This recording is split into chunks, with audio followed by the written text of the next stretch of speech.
Today, I'm going to share with you 7 small but important sleep tips most older people probably aren't doing because they don't know how incredibly effective they can actually be. Hey everyone, I'm Dr. Michael Bruce, the Sleep Doctor. Tip number 1 is an eye exercise called cupping or palming. I see this all the time with my older patients where they hold a lot of strain and stress in and around their temples and their eyes, especially for those with poor vision or who wear glasses. I also see an increasing number of older people on their phone and computer screens for longer, creating more overall eye strain, which is not great for when you're wanting to wind down before bed. Here's what you do. You're going to take both of your hands and you're going to rub them together to get them a little bit warm because the heat is going to help relax the muscles on your face. Then you're going to put the palms of your hands over your open eyes. Now, you're not pushing into your eyes directly. You're putting some pressure around the orbits of your eyes while keeping your eyes open like this. Feel the warmth and the darkness in which you create, which is going to help you relax. It's important not to tense up your shoulders or your neck at all while you're doing this. The exercise is great for relaxing those eye muscles which have experienced all that strain during the day. Now, you can do this for as long as you like, but I'm going to do this for about a minute or so while I'm actually lying in bed getting ready for sleep. And after that, you want to gently massage around the orbits of your eyes. I like using 3 fingers in a hand and I slowly rotate them in circles as I work all the way around my eyes.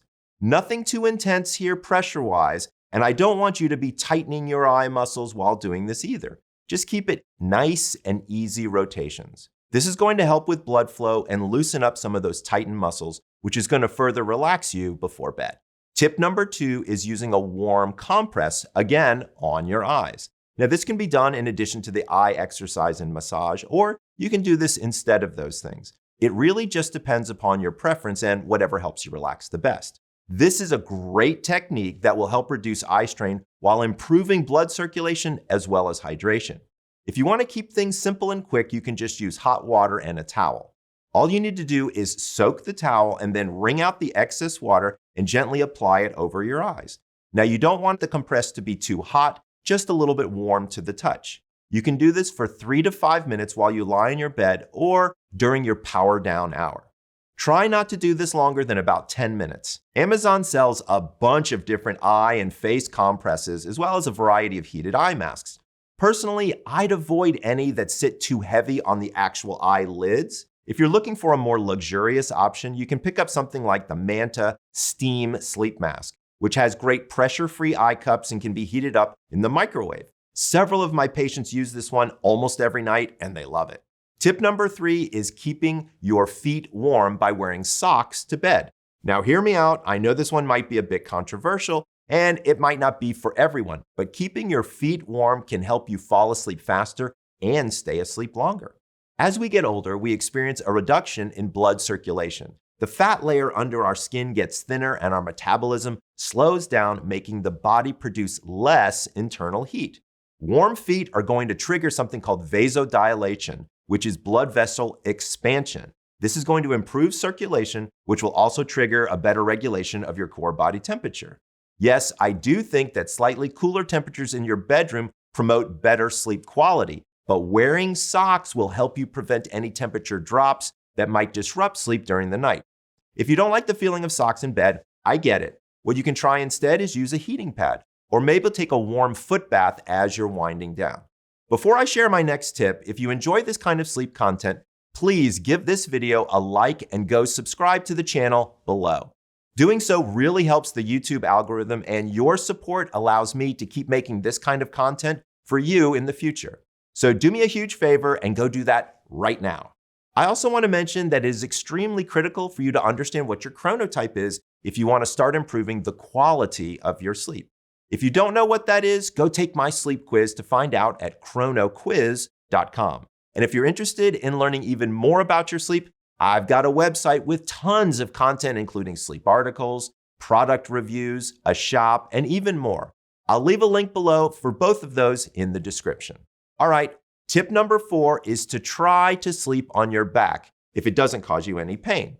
One of the great things about back sleeping is that this alignment gives your muscles much more natural support and you're less likely to strain your neck while you sleep. Remember, neck strain and soreness is extremely common as we age. Sleeping on your back also distributes your weight much more evenly over your skeletal frame than side sleeping, which is going to help reduce those excessive pressure points. If you are a side sleeper, try sleeping on your left side if you can. Sleeping on your left side is better for general digestion because it helps move food through the intestines due to the natural positioning of your digestive organs. Also, if you suffer from acid reflux or heartburn, positioning on your left side can help with your stomach acid below your esophagus. It also helps increase heart health and blood flow because less of your vena cava, which is the heart's largest vein, is being compressed during sleep. Now, don't worry too much if you can't do these things the entire night, but the longer and more often you can, the better your overall sleep quality. Tip number 5 is to avoid long daytime naps. As we get older, longer naps can actually do more harm than good. Here's why. Naps over 30 to 45 minutes are going to make it harder to fall asleep at night. That's because it's taking time away from your body's natural sleep drive. Also, napping longer and more frequently probably means that you're moving less during the day, and less movement and activity can certainly affect your circulation, metabolism, and your overall health. So, my best nap practices for older adults: number 1, keep it short, 20 to 30 minutes maximum. Number 2, nap earlier in the afternoon. Keep it before 2 p.m. Number 3, make sure that your nighttime sleep is sufficient. You're looking for 7 or 8 hours during the night. All right, tip number 6 is for you to do a full review of all your medications, supplements, and dosages you may be taking. You might be asking yourself, well, why is this important? Well, number 1 is that some medications can actually disrupt your sleep. For example, certain beta blockers that you might be taking for blood pressure can cause nightmares or light insomnia. Steroids like prednisone can actually make you more jittery and wired. Diuretics might increase nighttime urination, which of course can disrupt your sleep. And certain antidepressants may be stimulating and interfere here as well. Number 2 is that mixing certain supplements with medications can actually create sleep problems, especially if you're taking a lot of different things that you haven't necessarily been prescribed or recommended by your doctor.